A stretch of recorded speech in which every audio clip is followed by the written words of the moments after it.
नाज़रीन असां सां गॾु महिमान आहे क़ाइद हिज़्ब इख़्तिलाफ़ सिंध असेंबली जाम मदद अली जंहिंजो जेतिरो बि तारीफ़ कराइजे घटि आहे सियासत खेसि विरसे में मिली आहे सवेर ॻाल्हि पई थी माण्हुनि सां बुख बदहाली सिहत जे हवाले सां अवां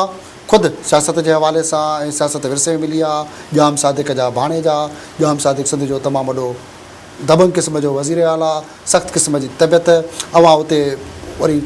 सिंध जे वॾे वज़ीर खां पोइ ॿियो नंबर अहम पोस्ट अहम ज़िम्मेवारी क़ाइद हिज़्ब इख़्तिलाफ़ उहो ॾाढो मोहबत मिठास पाण ॻाल्हि पई कई त असां पैसा पघारे चवण ते उहो विराग वारी सियासत नथा करणु चाहियूं त इहो तज़ाद त कोन्हे तव्हांजी इवन पंहिंजे मामे भाणे जी वारी सियासत में बि केॾो तज़ाद आहे हिकिड़ो तज़ाद कतई कोन्हे जाम सादिक अली ख़ान मरहूम हिकिड़ो दरवेश हो संस वालिद मरहूम नवाब काबू ख़ान वांगुरु नवाब साहब काबू ख़ान हिकिड़ो दरवेश ऐं हिकिड़ो सखी इंसानु हो हुन में वॾो माण्हू पीउ वॾे माण्हू वारी सोच कतई कान हूंदी हुई हिकिड़ो फ़क़ीर माण्हू हो हुन वटि हूंदी त जेको मुसाफ़िर अचनि मानी खाई सखी मर्दो ऐं हू हिकिड़ो ग़रीब परवर हो ग़रीबनि सां मुहबत रखंदड़ हो हुनजो इश्क़ हूंदो हो ग़रीबनि सां सो असांजी फैमिली में असांखे ग़रीबनि सां तर जे माण्हूअ सां ग़रीब सां फ़क़ीर सां मुहबत करणु हिकिड़ो विरसे में मिलियल ऐं जाम सादिक अली मरहूम बि हिकिड़ो सचो सिंधी हो ऐं उन मरहूम मूजिबि जेको आहे सो इहा हुई हू कतई सख़्तु कोन हो सख़्तु उन सां थींदो जेको उन जे गले पवंदो या उन सां सख़्तु थियण जी कंदो हू सुठो एडमिनिस्ट्रेटर हूंदो ऐं हुनखे ख़बर हूंदी त कीअं हुकूमत हलाइणी आहे कीअं करिणो आहे ऐं हू यारनि जो यार हूंदो हो जंहिं मंझि हुन वटि कॾहिं बि इहो क्लासिफिकेशन दोस्तनि में न हूंदी त हीउ ग़रीब आहे या अमीर आहे हुनजे दोस्तनि में हिकिड़ो मीरपुर ख़ासि जो हिकिड़ो वीचारो फ़क़ीर दरवेश टाइप माण्हू नूरो फ़क़ीर हूंदो हो जंहिंखे नूरो फ़क़ीर बि चवंदासीं नूरो मस्करो बि चइबो हो फ़क़ीर माण्हू हूंदो हो दरवेश अहिड़े क़िस्म जा दोस्त बि हूंदा हुआ हुनजा त उन साॻुणी जॻह ते हुन वटि आगा हसन आबदी जहिड़ो दोस्त बि हुनजो हूंदो हो मक़सदु हुन वटि दोस्तनि जी कैटेगरी दोस्त हूंदो हुन में उहा कान हूंदी त हीउ वॾो माण्हू दोस्त आहे नंढो माण्हू नथो थी सघे उहो ऐं ॾाढी सादी नेचर जो हूंदो हो ऐं सुठो एडमिनिस्ट्रेटर हूंदो हो ओबलाइजिंग नेचर कंदो हो ऐं पाण हमेशह ॾींदो हो कॾहिं बि लालच न रखी त को आउं पंहिंजे लाइ गॾु करे वञा या वॾे वज़ारत दौर में जेके रहिया कारनामा पीस पार्टी सां जहिड़ो माण्हू कुटाइण ॿधाइण सिंधी माण्हू अज़ाब भोॻियो हिकिड़ो वॾो न सिंधी माण्हू अज़ाब कोन भोॻियो जेतिरो तारीख़ में जाम सादिक अली दौर में सिंध में तरक़ी थी या सिंध में जेके नौकरियूं मिलियूं मुंहिंजे ख़्याल सां ॿिए भुटे साहब वारे पहिरें दौर खां पोइ जे अगरि कंहिं नौकरियूं मिलियूं आहिनि त जाम सादिक अली वारे दौर में मिलियूं ऐं जाम सादिक अली खे भुटे साहब मरहूम सां इश्क़ हो जाम सादिक अली साहब भुटे साहब जो सुठो साथियुनि मां हिकिड़ो हो पोइ हालात अहिड़ा सियासी पैदा थिया ऐं रही ॻाल्हि जाम साहब मरहूम जो पीपुल्स पार्टी वारनि सभिनि सां तालुकात हूंदा हुआ पर सियासी इख़्तिलाफ़ात थियनि था सियासी इख़्तिलाफ़ात में पोइ माण्हू के क़दम ख़ुदि थो खणे के वरी ॿियनि जे चवण ते बि खणणा था पवनि फेडरल गवर्नमेंट जे चवण ते बि खणणा था पवनि के पाण बि खणणा था पवनि पोइ सियासी हिसाब सां त बि पोइ सख़्ती बि करणी थी पवे पोइ कयूं बि हुई ईअं कोन त कोन थियूं सख़्तियूं के सख़्तियूं थियूं बि हूंदियूं पर साॻुणी जॻह ते पाकिस्तान पीपुल्स पार्टी जा बि कई दोस्त आया हूंदा कई वर्कर आया हूंदा जाम साहब खे वर्करनि लाइ वॾो अहसासु हूंदो हो जाम सादिक अली ख़ान मरहूम चवंदो हू पाण हिकिड़ो वर्कर थी रहियो हो ऐं हुनखे वर्करनि जो अहसासु हूंदो हो ऐं मुंहिंजे ख़्याल सां वर्करनि सां कॾहिं ज़्यादती थियणु कोन ॾींदो हो ऐं नौकिरी ॾियणु मंझि नौकिरियूं ॾियणु मंझि हुन कॾहिं इहो कोन सोचियो त हीउ जेको आहे सो कहिड़ी पार्टी सां तालुक़ु रखे थो या कहिड़े ज़िले सां तालुक़ु रखे थो हू चवंदो नौकिरियूं जेके अवेलेबल आहिनि ॾियो ग़रीबनि खे नौकिरी ॾियो ग़रीबनि जो मसइलो हल करियो ऐं कंहिं बि ग़रीब खे जेको आहे सो तकलीफ़ न अचणु खपे ग़रीब जी ख़िदमत थियणु खपे इहा हुनजी हिकिड़ी सोच हूंदी अहिड़े तरीक़े सां ऐं रही ॻाल्हि लाज़मन सियासी इख़्तिलाफ़ात थियनि था त पोइ उते थोरो घणो ज़रूरु थियो हूंदो उनखे नथो चई सघिजे त कोन थी हूंदी त कंहिंसां बि थी सघे थो ज़्यादतियूं थी वियूं हुजनि पर जाम साहब घणो करे अहिड़ी नेचर जो कोन हो ऐं हिकिड़ो पाण फ़क़ीर माण्हू हो संदे वालिद वांगुरु अवां जेकॾहिं सुभाणे अॻिते हली सिंध जा वॾा वज़ीर थी था वञो त छा जाम सादिक वारी पॉलिसी अपने ते ॿी का पंहिंजी पॉलिसी हूंदी अवां जी अला करे तव्हांजी ॻाल्हि पूरी थिए ऐं जे अगरि आउं थियसि त जाम सादिक अलीअ मुंहिंजी कई ख़ूबियूं हुयूं उहे कोशिशि कबियूं अपनाइण जूं उन में पहिरीं वॾी ॻाल्हि इहा हूंदी हुई जो सचो सिंधी हो हू कोशिशि कंदो हो त सिंध जे मसइले मुंहिंजे सिंध जी आवाम सां सचो सिंधी थी ख़िदमत करियां ऐं कोशिशि कबी त सिंध जे आवाम जी ख़िदमत कजे हक़दारनि खे हक़ रसाइजे ऐं जेको आहे सो सिंध में ख़ुशहाली आणिजे सिंध में गुरबत न हुजणु खपे सिंध में गुरबत जो अफ़सोस इन करे बि वधीक थिए थो असांखे त सिंध उहो सूबो आहे जेको मुल्क में 70% तव्हांजी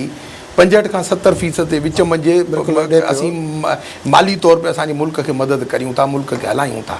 ऐं पोइ बि असांजो ग़रीब लोग बुख मरे, उन बचे खे कपिड़ो न हुजे जिस्म ते, उनखे खाइण लाइ अटो न हुजे, मुंहिंजे ख़्याल सां त इहा असांजी हिकिड़ी असांजे के अवां ॻाल्हि पिया कयो साॻी त अटो लटो माण्हू खे कोन्हे, पोइ अवां छो वेठा आहियो उन्हनि सां गॾु? इस्तीफ़ा ॾियण सां को फ़र्क़ु कोन पवंदो। ऐं हिकिड़ी अर्ज़ु करियां तव्हांखे, पोइ खुली अवां ॻाल्हाए सघंदा? खुली ॻाल्हायूं था, असां खुली ॻाल्हायूं था। असां तव्हां असांखे सिंध जो इशू ॾसियो, कहिड़े ते असां क्रिटिसाइज़ असेंबली जे अंदरि न कयो आहे, असां कंस्ट्रक्टिव क्रिटिसिज़म असां उन ते ॻाल्हायो, न असां बिल्कुलु उन ते ॻाल्हायो आहे। इन्हनि ॿिनि इशू ते आऊं तव्हां सां अचां थो। ऐं ॿुधायां तव्हांखे अॼोको वाक़ियो, असांजी MP नुसरत सहर अब्बासी साहिब आहे, वकील आहे, ख़ैरपुर सां तालुक़ु अथसि। अॼु जेको सिंध असेंबली जी तक़रीर तव्हां ॿुधो, उन में हुन कहिड़े हंधि ग़लति ॻाल्हायो आहे, पर तव्हां उन महिल ॾिसो आहे त कहिड़े तरीक़े सां असांजा पीपल्स पार्टी जा मेंबर हुन ते कावड़िया पे, ईअं पे कावड़िया जहिड़ो की हू बदतमीज़ी पई करे, को घटि वधि पई ॻाल्हाए या को ग़लति अल्फाज़ पई इस्तेमालु करे। हुन त इहो चयो, हुन त पाण इहो चयो त भई असांजे जेको आहे सो अवाम खे छा ॾिनो अथव, ग़रीबनि खे बजट में छा ॾिनो अथव, उन जे बदिले में साईं ओॾी बाहि थी आहे, सभु कावड़जी विया शुरू। सो रही ॻाल्हि, असां बिल्कुलु सिंध जे इशूज़ जे बारे में ॻाल्हायूं पिया, ॻाल्हायो अथऊं। NFC वारो जेको इशू आहे उन ते बि असां ॻाल्हायो, हींअर बि सभिनि मेंबर उन्हनि ते ॻाल्हायो आहे। ऐं रही ॻाल्हि जेका NFC असांखे ॿुधाई वई, जेका साईं काइम अली शाह साहिबु पूरा एफर्ट्स कया आहिनि, पूरो ज़ोर लाथो अथई ऐं सिंसियरली उन कोशिशि कई। उन जी बि साथियुनि में ख़ासि तौर ते सरदार अहमद सीनियर मिनिस्टर हूंदो अॻे, उन जो अॻे वर्क थियल हो, उन हींअर इन टीम में बि उन बि सुठो कमु कयो, सुठे तरीक़े सां सिंध जो केस विढ़ाइनि। पर हाणे इहो चवणु त हिकिड़ी क्लरिकल मिस्टेक थी आहे ऐं कुझु कामोरनि जेको आहे सो मथे एग्रीमेंटुनि में जेको आहे सो हेॾा होॾा